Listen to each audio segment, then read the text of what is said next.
Hi, good night, guys. Welcome to Canute Consulting Live, a knowledge based platform focusing on sales, business news and trends, public relations, talent optimization, and our subject tonight, cybersecurity. You're joining us live from Facebook, Twitter, YouTube, LinkedIn, and Twitch. Please feel free to comment, ask any questions. We want a lively and interactive session tonight to discuss the matter that we're going to be talking about tonight.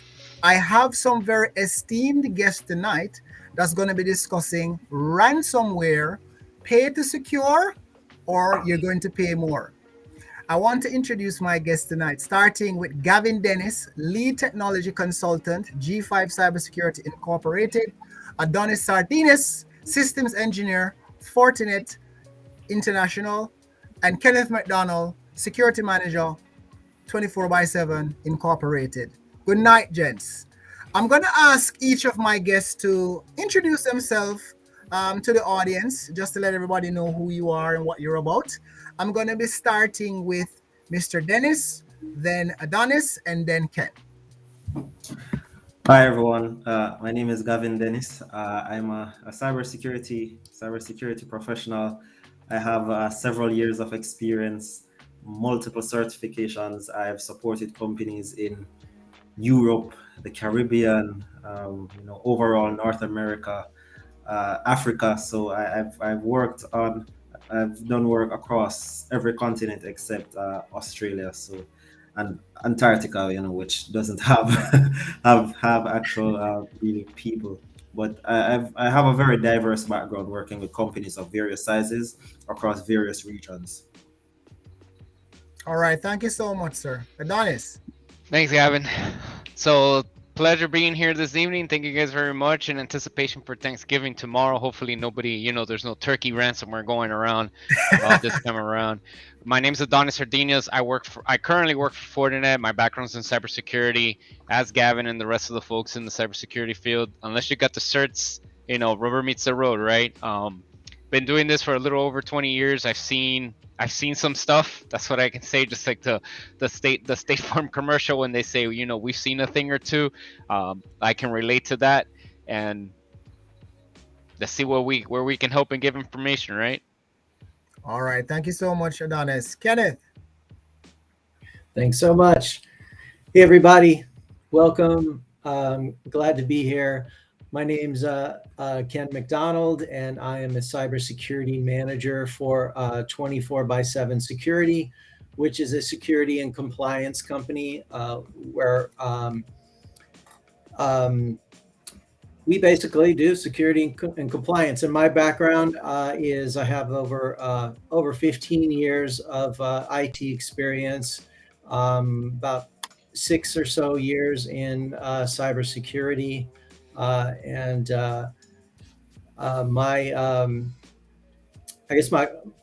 what I love to do, what I'm passionate about, is helping organizations shore up their security posture, and that's what I do for a living, and I love it. All right, Grace. Thank you so much, Ken. So, guys, I wanted to say happy Thanksgiving to our U.S. audience, and for my Jamericans as well. Happy Thanksgiving as well. All right, so gents, so ransomware is something that everybody talks about. Every couple of weeks, you see some massive ransomware or cyber attack. I'm gonna throw this one out to Gavin. From a definition perspective for the non-technical persons on our stream tonight, what exactly is ransomware? Because we talk about it all the time, but I don't think for the non-technical persons, they really understand what ransomware is. So a lot of people are familiar with the general concept of viruses and malware, right? Now, what ransomware is now is it's a type of malicious software which locks your files and then leaves a note asking you to pay money in order for it to be unlocked. And if you don't pay that money, it's very unlikely that you will get access back to your data. So it's holding your data for ransom. Similar to the real life situations where people are kidnapped and then the kidnappers ask for money in release. It's the same thing, but your data is locked and encrypted, and money is demanded. So that's the quick summary of it. Okay, great. Adonis, how many different types, and this is not a trick question, by the way, Adonis, how many different types of ransomware exist today, and how many should we expect to exist in the next year or two? I mean, I'm not sure that that could be quantified with a number, right? You're talking about ransomware as a type of attack, not necessarily a signature or file or a number, right? You have a number of groups that are these groups are the ones out there, deploying these types of attacks, right? Ransomware, right? The APT groups that are out looking, and nowadays more than ever, and I'm sure Ken will enlighten and confirm this, right? But a lot of folks, you and myself, can just very easily go in the dark web and just rent one of these ransomware as a service guys, right? So these teams are out there selling it as a service. They're like, hey, there's money to be made, 50, let's go halfies on it. Let's see what we can pull. And then what's very interesting is, now that talking about it, I just remember I did a presentation on this, and then after we do this whole roundtable, if you want, I have some slides that I can support this with, at further down the line, if you guys want to bring it, if we have time to bring it up. But what they're also doing is there's triple extortion, right? So let's say that they do get into Gavin as an example, and Gavin's connected to me or doing business with another, B2B. They're attacking that as well, right? You have either the ones that go full blown, they just attack, they just want the money now, or you got the ones that are a little bit careful, they're going to wait, they're going to sit inside the system, and then over time is where they're going to say, okay, well, now I got access into Adonis, I got access into this person, I got access into this company, and then boom, they blow it up all at once, right? Either they're going to get you with the ransom of your computer, they're going to get you with the information that they have about your organization, right? So intellectual property, they're going to hold that for ransom and tell you, hey, if you don't give up the funds, we're going to spread this out to the internet. And then the third is kind of like blackmail, right? We're going to let everybody know the dirty deeds that you're doing, right? So X-file a data sort, more or less. Wow. So Ken, so not Ken, Adonis, this is actually a learning experience for me as well, because I didn't know that you could rent. It's a service, man. As a service. Of course. Everything's a service. This is a service-driven industry. Come on. You sell yourself as a service. Ken there laughing. He's like... I do, but I just learned something. I'm pretty sure our audience learned something as well. So Ken, as a cybersecurity manager, right, with 24/7 security, how often do you get calls, emails, messages? Hey, we just got hit with ransomware. Ken, can you help us? How often do you get those kind of calls per month? Yeah, we get several calls a week. But mostly we're getting a lot of calls for, and I like this trend, for companies that want to do ransomware readiness assessment. So it's, and the kind of advice we give, everyone's starting to realize that it's very likely that you're going to get hacked. So given that it's very likely, organizations are starting to get smart, and they're starting to look at ransomware specifically. And the executives are asking the questions: are we ready for a ransomware attack? What are we going to do? A lot of times it takes a third party to come in and take a look at their technology, take a look at their processes, take a look at their operations, their SecOps, their backups, their monitoring, and also who are they going to call? A lot of people, when they get hit with ransomware, they don't think about it, and they don't think, who's my first phone call? Are we going to even call the FBI? Are we going to call the government? Or so it's a good exercise to go through your whole organization and figure out if you're prepared as you can be. Okay, great. So for my persons on the stream, I want your questions, I want your feedback. So any questions you have for our audience, please feel free to put them in the chat. We'd love to hear from you. Gavin, how does a computer or a computer system typically, what are the most practical and popular ways most systems or computers are infiltrated with ransomware? Wow. So I'd say I'd sort of narrow it down to two. All right. So you have one scenario where the systems which are publicly exposed to the internet, those systems get hacked, and then ransomware is executed on those systems because they get hacked and they are exposed to the general public for whatever purpose. It could be a web application, but it's for the entire internet to access and use for maybe a service that a company provides. So that's often one scenario, the one that's the system that's exposed to the internet. Then you have phishing, where an email goes to a person and the email contains something malicious. It might be that the email has an attachment, which is malware. It might be that the email is tricking the person into visiting a link to download a file that's malicious, download onto their system, and then the user is tricked into executing that file, and their systems aren't properly protected. So, ransomware gets executed there.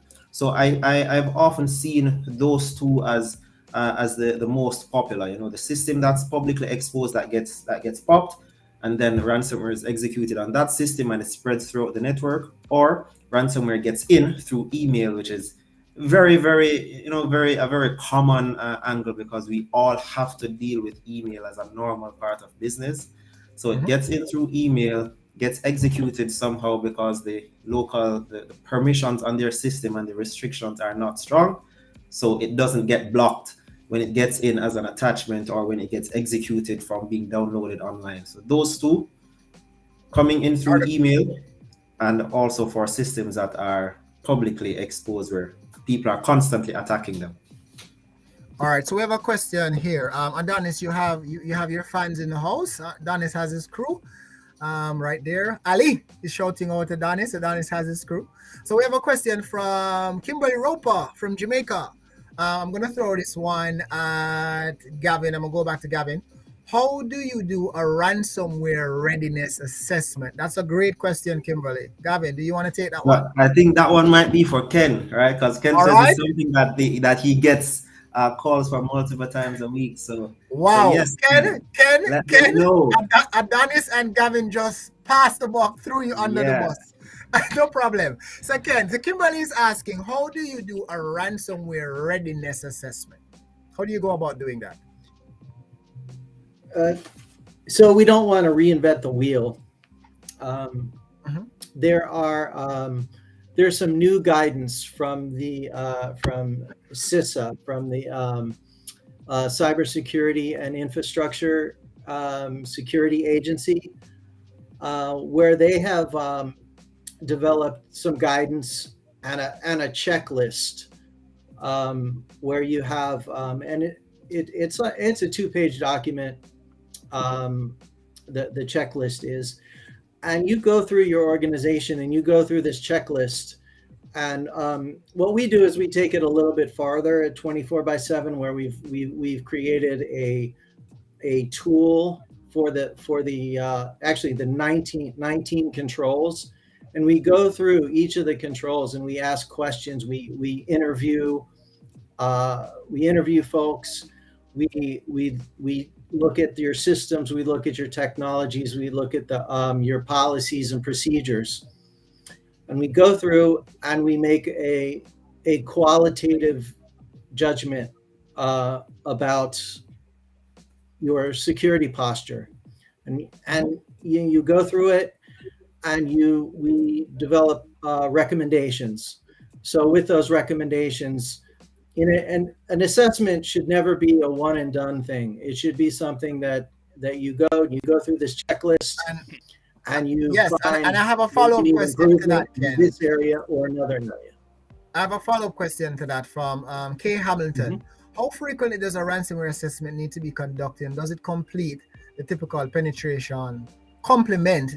penetration and vulnerability test? Yeah, absolutely. It complements. It's crucial that you monitor. You do your penetration testing, and you do your vulnerability testing, because part of that assessment would be are you monitoring your systems? Are you looking for vulnerabilities? Are you patching your systems? Mhm. I think once a quarter would be a pretty good cadence for doing a ransomware assessment. Okay, okay. All right, so I'm going to go back to Adonis. Another question. Why is ransomware so effective in 2021 with all the buzz and the information that's placed out there about the dangers of ransomware? Why is it still so effective in 2021? All right, let's go down the list real easy. As Ken stated, right, a lot of folks don't do this readiness assessment, so they don't know what their gaps are. So one of the biggest challenges is identifying what your gaps are. Why? Because in those gaps, you're going to identify there may be lack of patching, there's lack of training, right? So as Gavin was stating earlier, hey, avenues of attack is what you have exposed to the internet. Easy way to find out, Shodan, or consulting such an organization such as yourself, or 24/7, or even Fortinet, right? There's many options out there. It's a consumer environment. Go out shopping. You know this is a hot market for ransomware. Why? Going back to what I said earlier, ransomware as a service. This is a real thing. You don't have to be a PhD in developing software to generate ransomware. You have groups that this is all they do. The same way that all of us professionals are on here and those that are listening to us live now, right? We're really good at the jobs that we have. We're really good at what we do. Well, guess what? The hackers are just as equally good in their profession. So back to your going back and just looping around, the question is, hey, having those assessments done, making sure that things are up to date, right, in the system. The cadence that he was established, maybe quarterly is not feasible. A lot of that is driven through regulations. Yearly, at least doing it. I mean, yearly is a little pushing it. I would concur with my friends here that you need to do a quarterly basis, right?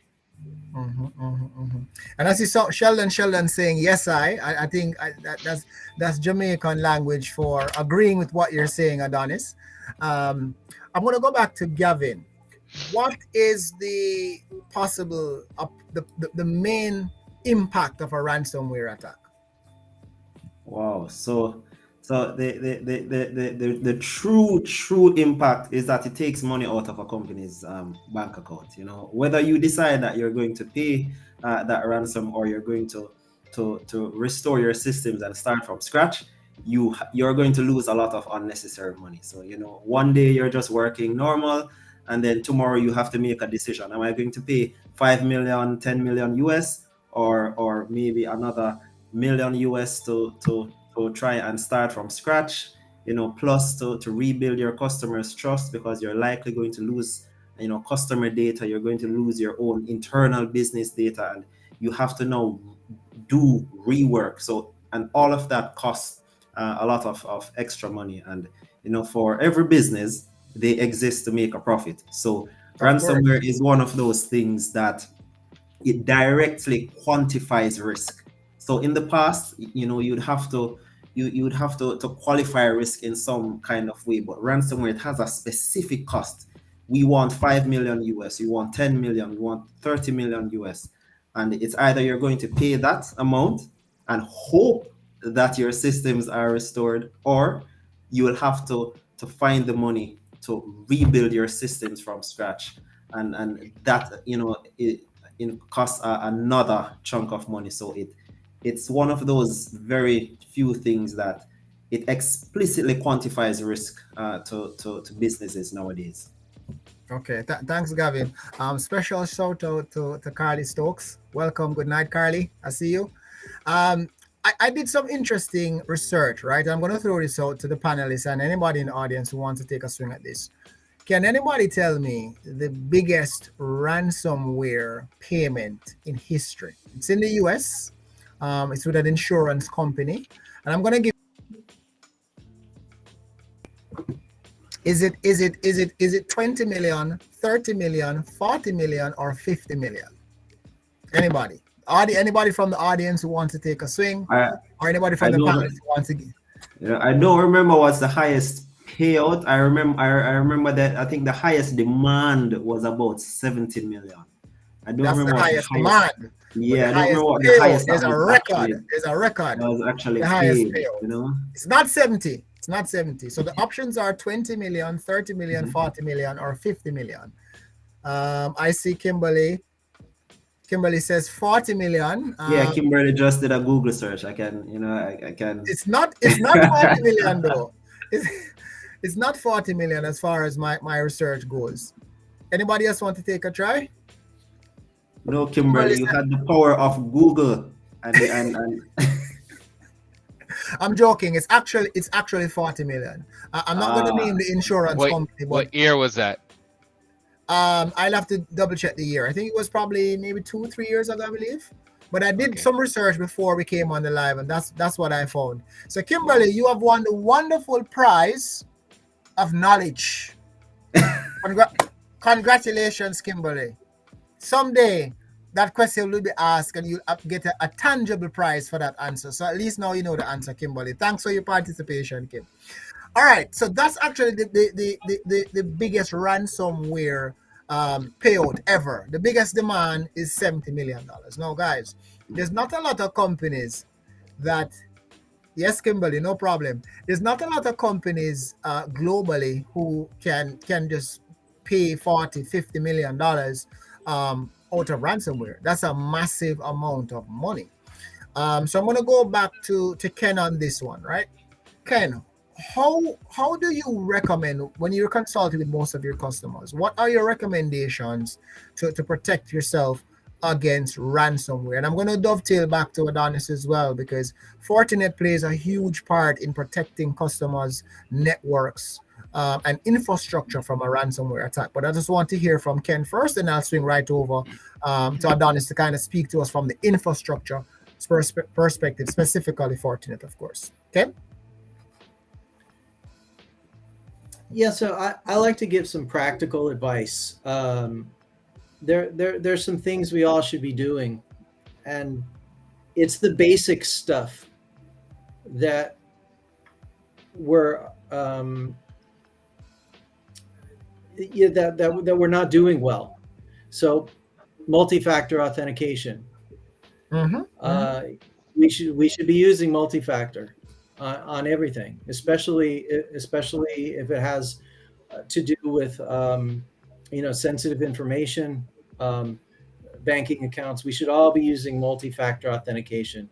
We should all be using long passwords. We should never be reusing the same password on different websites. We shouldn't be using administrative accounts to browse the internet. So it shouldn't be. If you can't install a program, then on your computer, while you're logged into it, then the hackers can't get to it either. Hopefully it depends on the vulnerabilities, but also educate yourself, educate your staff, do awareness training, phishing tests on your organization is very important. If you're clicking on some stuff, in general, don't react to what your computer is trying to tell you to do. If your computer wants you to go to a different website and you never really wanted to go to that website because you clicked on an email, just don't do it. Just don't be so reactive, because we're all under attack. And so when we're on our computers, when we're in the organization, when we're logged in as an administrator, we got to be very careful. Lastly, patch everything, do your updates. And the other thing is backups. Make sure you have an automated backup, a kind of set it and forget it type backup system where you don't really have to think about it. So if you do get ransomware, then just reformat your computer and start over. That's all right. My practical advice. Thank you, Ken. Adonis, same question, but I want you to speak more from the infrastructure perspective. How do companies should go about protecting themselves from ransomware attacks from the infrastructure perspective? From the infrastructure, so I mean, it goes a little deeper than that, right? As Ken was saying, there is a process part first, and the overarching process and governance is what really should take priority over the Adonis, infrastructure, right? tell me when you want me to share. If you want to, it just talks about, what to do in the event of a ransomware, right? So one of the things, as I know it wasn't talked about, but stay calm. It and before you get to this point, right, you should be prepared for it, right? So such as what Ken was speaking about, having a plan in place, testing that plan, identifying the gaps, right? This will allow you to this point of staying calm even further, right? Impact potential, what does that kind of look like, right? So as you were saying about the infrastructure side, understanding what your infrastructure is like. So let's say from a Fortinet or any product that's out there, really, is there any misconfigurations? Back to Ken's point, are those things updated and do they have any vulnerability, right? So are you doing patch management, vulnerability management? Are you doing assessment and gaps to identify the potential for an impact, right? When you do get hit with ransomware, because let's face it, right? We need to be prepared for the fact that you're going to get hit. So being prepared for that event is what makes the difference between the survivors and the ones that just get eaten alive, right? Understanding what are the critical components of your business. If those get hit, what are the next steps to take place, right? As Ken was mentioning, backups. And one important thing about backups, because people say backups and then they forget that there's other components to it. I'm just going to skip a slide here real quick, but validation of last known good backup, right? It's not just a backup, because as I said earlier, as was stating earlier, they could have been sitting in your system 6 months, a year ago, and you may not even have realized, right? This is where we go, and I'm not mentioning here, it's kind of at the end, right? Well, root cause analysis, that's where you go back and you analyze your logs and go, hey, we figured out who patient 0 was, right? Or where we have an idea where patient 0 was, and maybe the user, how far back did they go, right? How far back were they in our systems before they pulled the trigger, right? To hold us ransom, right? To hold our kid hostage. What else could I say about infrastructure? Look, there's such an advancement in technology nowadays. Having a good technology partner, having a good MSSP partner or cybersecurity partner on hand and knowing who those are, that's key. So for those of you taking notes and you want a quick one real quick, knowing who to contact. Who do I have? Microsoft, right? Everybody's got Microsoft. If you got a Mac environment, what are the support numbers for Apple, right? And specifically the cybersecurity numbers for those individuals, right? Who do you know? Internally, who are the players, right? HR, public relationships, marketing, who are those players? And then in the infrastructure side, hey, who do I have for my switches? Who do I have for my hardware, right? Is it Dell, HP, whatever, go down the list, right? SANS, NAS, you name it, right? Going down the list and having those contacts and ready. Then there's and I mean, I could keep going on this topic, right? But to focus on infrastructure, just that, right? Misconfiguration, where the password's at, who knows the passwords, and as again, MFA on those devices. MFA can be enabled on anything. There's no reason why we're not using it nowadays. For those on the call, from a personal life standpoint, there are websites, and we can link it. I think Galvin or someone who's in front of a keyboard, just look it up real quick. There's MFA everywhere, or I forget the name of the website, where it tells you all the places that MFA can be enabled and how. I say everyone on the call needs to do it for all their device, all their services, right? No service left behind, as I say, and then translate that to build good habits, right? For those that have children, we all know this, right? Good habits start at home. So if you don't have good habits at home, how can you expect to have those good habits at work, right? And I say this as a network guy, right? So infrastructure, you ask me infrastructure, network guy. If I don't have good habits in my own home, right? Like, my password on my link, my router or firewall, how can I expect to have those things at the organization? Exactly. Thank you, Adonis. So Gavin, same question to you. What should a customer do? I mean, the first thing they should do is actually pick up the phone and call G5 Cybersecurity Incorporated, right? But outside of that, what shameless plug, what do customers should do once they have an understanding or they believe they've been hit or infected with ransomware? What should be their next steps? So if they believe that they've already if they believe they've been infected, then they need to isolate the system that's infected to minimize the spread across the network so that other systems don't get infected. Once they've done that, isolated it, they can start to go through the cleanup process. So that system is now disconnected. They initiate their incident response process, which assumes that they already have an incident response plan to know how to respond to a ransomware incident.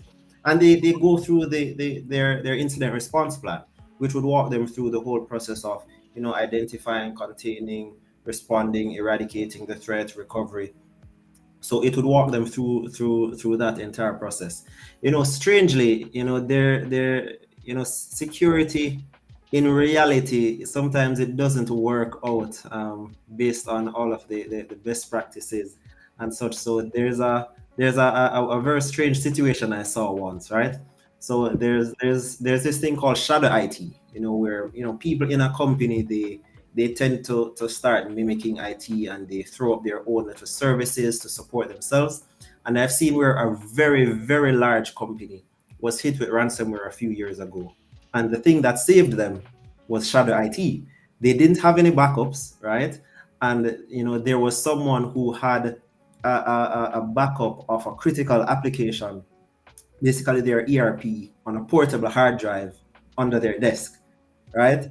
And that is what really, really saved the company. So, so I'm just saying that, and that's a very large company that didn't have backups. So for everyone that's watching here, and you're thinking about, how you can protect yourself from ransomware, and you're hearing all of these fancy things, I always try to remind businesses and even individuals that you don't have to be some large, company that has lots of money to throw at trying to solve a problem to actually be effective at protecting yourself, because there are large companies who do have the budget and they are not doing it.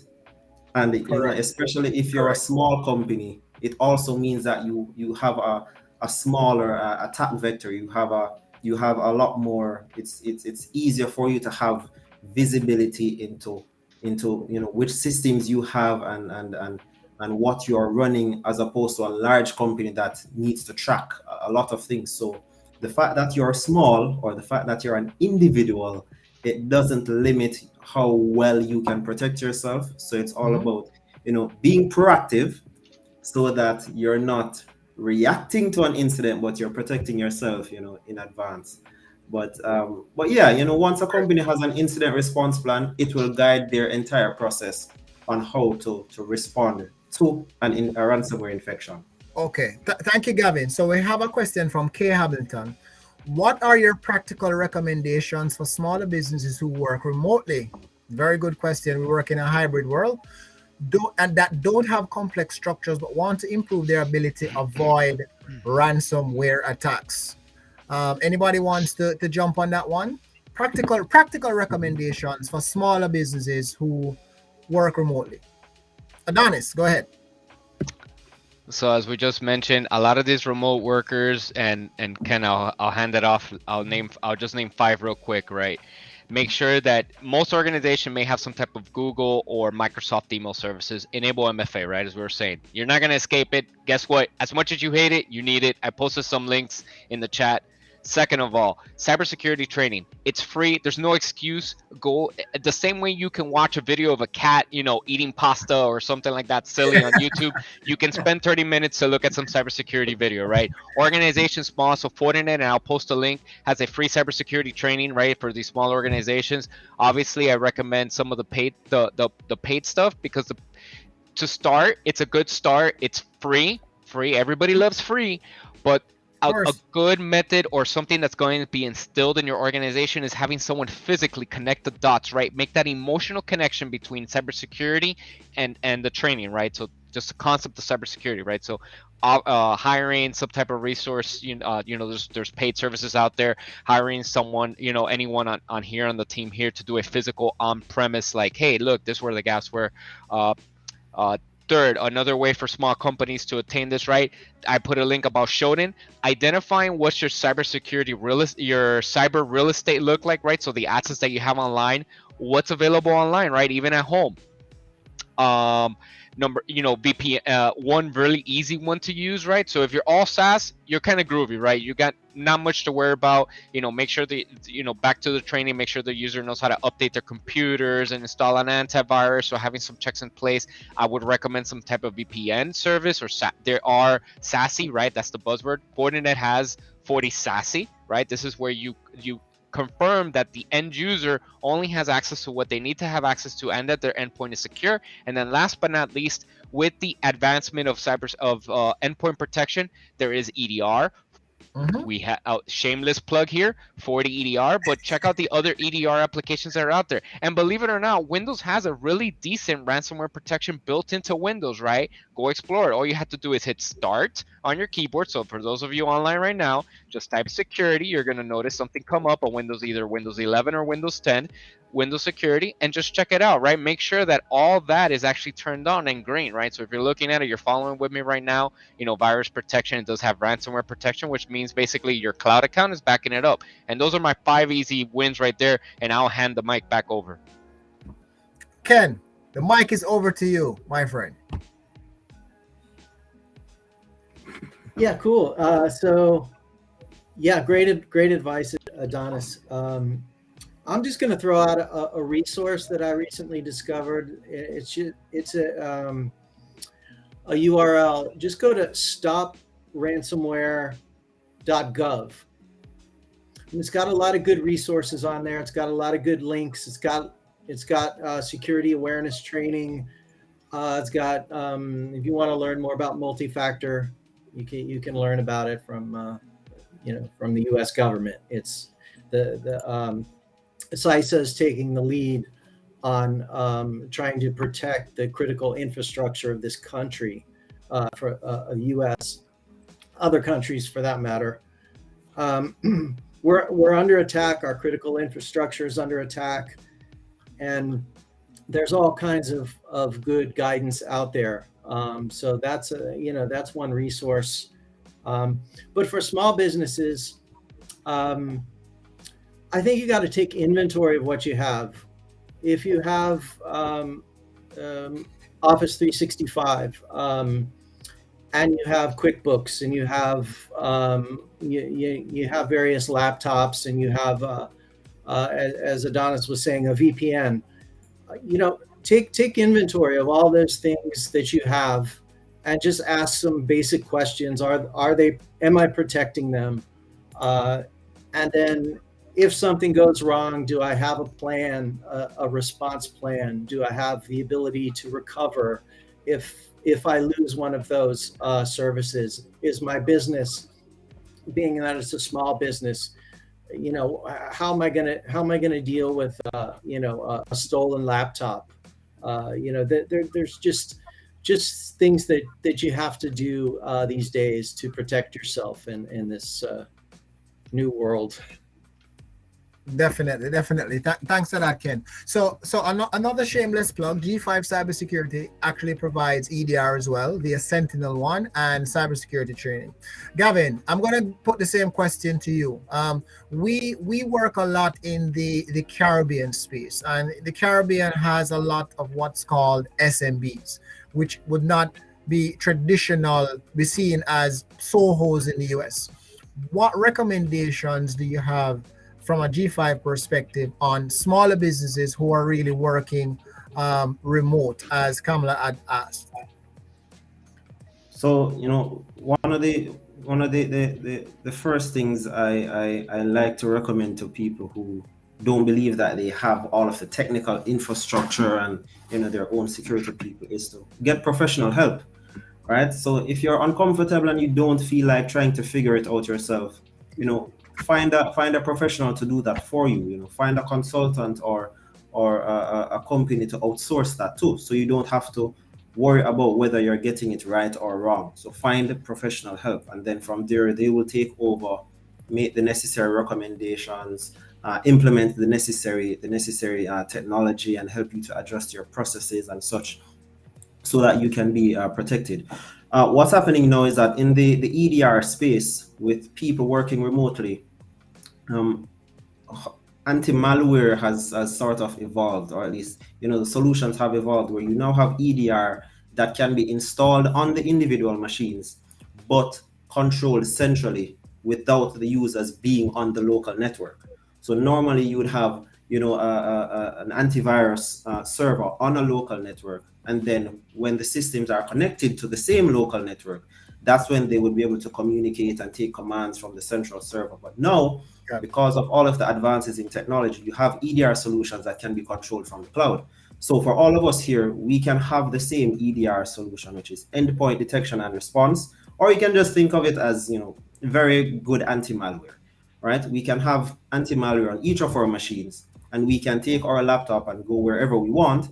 And as long as we have internet connection, someone can centrally, monitor and control and respond to incidents that are which are happening on our machines. So for the small businesses who they are staying very nimble, they are working remotely, they might not even have an office, but they have a team, and the team is decentralized and they're all over the place. EDR solutions now, and just technology in general, it exists for them to be able to have the solutions without having their own fancy internal network and infrastructure and all of that. So all they have to do is to seek out the professionals who have a good understanding about these things, such as us and others, and then from there to get the assistance to adopt these solutions. Okay, great. So guys, thank you, Gavin. So I'm putting up the resources that Adonis is sharing with us, the free resources, cybersecurity training. I'm going to be putting up the EDR and the other stuff in a minute or two. All right, so there's a general question just came through to a private chat to me. Can ransomware be spread through Wi-Fi, public Wi-Fi? Of course, definitely. So here, what's one of the things with public Wi-Fi, right? When you connect to public Wi-Fi, you don't know who else is on the same network as you. So, and because you don't know, right? Anyone could be trying to attack your system while you are on that network. And if your system has certain vulnerabilities which can be exploited to run remote code on your system, then your system can be infected with ransomware. But by its nature, Wi-Fi itself is not dangerous. It's just a means for you to connect and access a network or to access the internet.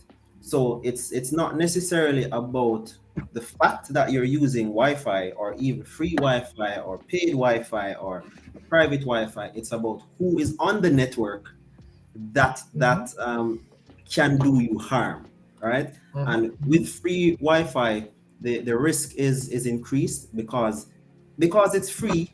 There are a lot of people on it who you don't know, and because you don't know them, you don't know how dangerous they might be, right? And it's really just opening up yourself to a lot of unnecessary risk. It's like walking down the street and just taking random things from strangers because they hand it out to you. You really don't know who these strangers are. And it's a similar thing to that. It's just a bunch of strangers on public Wi-Fi or free Wi-Fi, and they can attack your system if they have the kind of skills to do that. Great. Thanks, Gavin. Adonis, how often does that actually happen? Persons getting hacked through public Wi-Fi. Does that happen often or not so much? I mean, I have not seen it much, but it's not far-fetched, right? If you're a high target profile,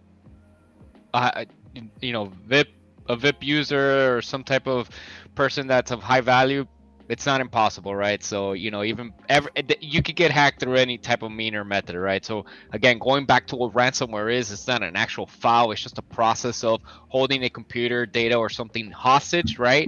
And more times than not, it comes in a form of an executable that goes in your system and just encrypts everything.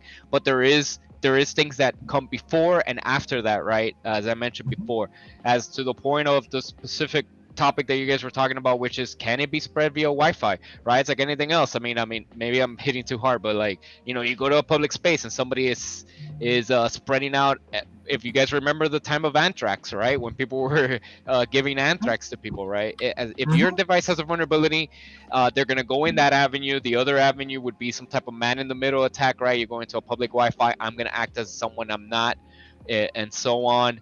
I'm trying to think. Look, there was a trend where they were doing in the subways, I think if you had your airdrop open, right, they could send a malicious file if you were allowing anyone to allow airdrop. So just remember, where there's a will in the way. Yeah, so it's not like you're putting a gate on your door because you're keeping the bad guy out. No, it's to allow the good people in. The bad guy wants to get in, guess what? He's gonna find a way. Aren't they stealing Tesla cars? Right? They're gonna find a way. The bad guy's gonna find a way. It's that's the nature of the beast, man. Yeah, they're just as smart as us, and there's a lot of money there's a lot of money out there to be made out of ransomware, as we've seen and heard tonight. $40 million is a lot of reasons to try to hit somebody with ransomware. All right, so it's been a great discussion tonight, guys. Fabulous. I think we have some good questions coming in from our audience, some wonderful answers as well. We're going to close off, but I want everybody to give us some final words. I'm going to go with Ken, Gavin, and then Adonis. Just some final words for our audience on the subject matter: ransomware, pay to secure or pay up more. Yeah, so it's holiday season coming up. Don't get ransomware, and the most likely place you're going to get it is your email. So when you get those Black Friday sales emails, those suspicious emails that it's free gift cards, too good to be true, don't click it.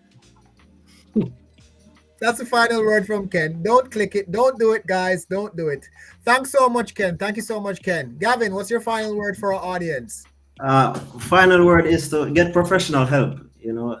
If you're not comfortable with doing it yourself, and you don't believe you have the knowledge and technical experience and such, get professional help. Find someone who that's the thing that they do, that's the thing they know well, and help them to guide you, towards protecting yourself and your business. Thank you so much. Those Kimberly Roper said those are best ones. LOL. I think she's talking about the free gift cards, Ken, that you get in your email during Christmas time. Thank you so much. Adonis, what's the final words for our audience tonight? Ransomware, pay to secure or pay up more? I mean, as you guys have seen it now, getting ready up front is one key thing. As everybody says, watch it with the gift cards, with the trends. I've seen a lot of trends on WhatsApp. I'm sure you guys seen it if you're WhatsApp users, right? They're doing it through there. SMS. Nobody's immune. If you're gonna fall, right? If it's too good to be true, it's too good. Leverage the guys that are on the call. I don't know why in the cyberspace we're so afraid to ask for help. It just doesn't make sense to me, right? Because when you need a plumber, when you don't, your plumbing's broken, you call a plumber. Yes. If your car is making a weird noise, you call a mechanic. Why is it so hard for people to think through like cybersecurity help? Why don't I call a cybersecurity expert, right? That's their profession. It doesn't. There's a price to be paid on and correct me if I'm wrong. Here I'm going to pose a question to the audience, and I'll project it back to you guys, right? I want a good job done in my house, right? So I'm just going to take a mechanic as an example. I'm not going to take my car to fulanito de tal, who's in the corner, has a shady shop in the side that may not have it may not have work experience on a car. I'm going to take it to the dealer. They're going to charge me a little bit more, but guess what? I have some type of warranty behind that work. So now I asked the public out there, and I present the question. I answer your question with a question. What would you do? Would you go to a cybersecurity professional? And if the answer to that is no, tell me why, because I want to understand. All right, so we're gonna let that simmer a bit. We have a comment here from Ali. Great talk, gentlemen. Happy Thanksgiving to the users with US in full cap. I think that's a play on words here, Ali. The USers. There's 3 USers here and one German. I don't think they celebrate Thanksgiving in Germany, but thank you so much, Ali, for joining us. And Kimberly and Kamala, audience as a service. Thank you. I really appreciate that. But can anybody answer that question? I'm gonna leave it to the audience first to answer that question. Or the panelists. If I don't get a response from the audience in another maybe couple of seconds, I'm gonna throw it out to Gavin and then Ken, and then we will close off. Is Adonis. Yep. Adonis, remind everybody what the question is. The question is hold why on. The dealer for me. Thank you. the dealer. But we don't see that, right? That's not the norm, right? You said you go to the dealer, right? Makes sense. But that's not the norm. People are very hesitant. They're afraid of costs. And I go, listen, it's going to cost because guess what? The guys on the team, the guys that know what they're doing in ransomware, they're not cheap, right? Ken can say it. They're expensive guys. They studied. They have to know IT. It's like paying a doctor, right? If you get a broken leg, Correct. You're going to go to the hospital, and the hospital's not cheap. Same thing happens in IT. A lawyer as well for any legal matters. Oh, as yeah. well. Oh, those are the best. I love those guys. Those They are the charge by best. the hours. By the minute. So, Gavin, Ken, why do you think that is? Before we close off, why do you think people do not want to ask for professional help when they need it?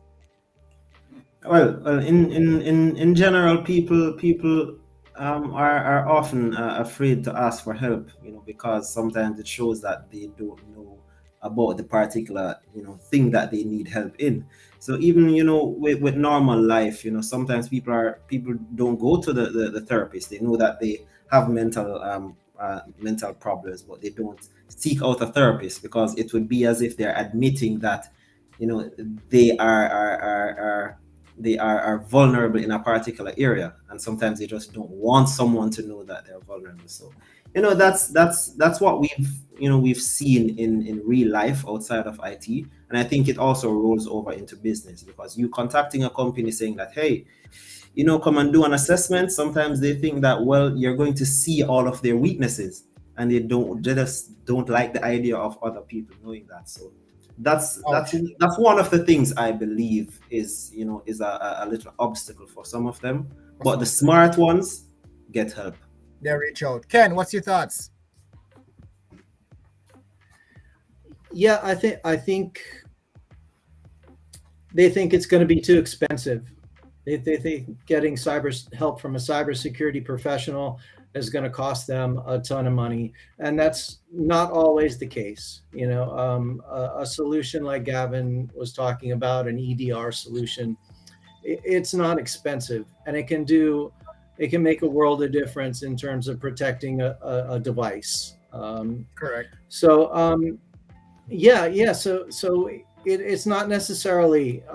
It's definitely the right thing to do. You definitely want to get people like Gavin and Adonis on the case, trying to solve the problem, because it's going to cost a lot more money. Giving it back to you, Jermaine. If you have to, what's your pay to secure or pay up more? Thank you very much. Yeah, pay to secure or pay to more. Exactly. So Ken, thank you so much, guys. Everybody that came out tonight, thank you so much for your time. Gavin, Adonis, Ken, thank you so much for your time tonight, guys. Everybody, thank you for joining us tonight for Canute Consulting Live. Pay to secure or pay up more. Please look out for our next installment in the next 4 to 6 weeks. We're going to be taking a break over the Christmas. Happy Thanksgiving to all the persons in the US, and for the Jamaicans, happy Thanksgiving as well. Thank you again for your time. Good night, everyone. Be safe. Bye. All right. Bye, everyone.